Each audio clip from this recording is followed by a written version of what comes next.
Proverbs 5:1-23. Warning against adultery. Verse 1. My son, pay attention to my wisdom, turn your ear to my words of insight. Verse 2.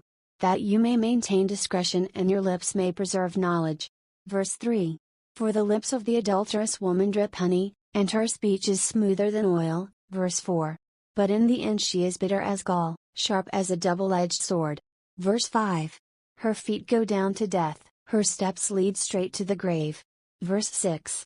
She gives no thought to the way of life, her paths wander aimlessly, but she does not know it. Verse 7. Now then, my sons, listen to me, do not turn aside from what I say. Verse 8. Keep to a path far from her, do not go near the door of her house. Verse 9. Lest you lose your honor to others and your dignity to one who is cruel. Verse 10. Lest strangers feast on your wealth and your toil enrich the house of another. Verse 11. At the end of your life you will groan, when your flesh and body are spent.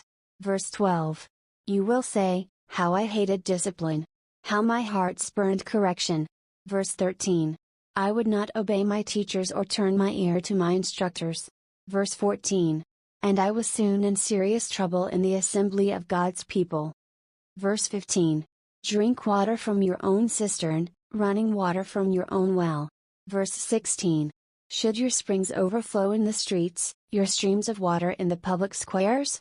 Verse 17. Let them be yours alone, never to be shared with strangers. Verse 18.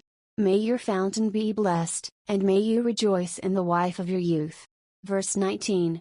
A loving doe, a graceful deer, may her breast satisfy you always, may you ever be intoxicated with her love. Verse 20. Why, my son, be intoxicated with another man's wife? Why embrace the bosom of a wayward woman? Verse 21. For your ways are in full view of the Lord, and He examines all your paths. Verse 22. The evil deeds of the wicked ensnare them, the cords of their sins hold them fast. Verse 23. For lack of discipline they will die, led astray by their own great folly.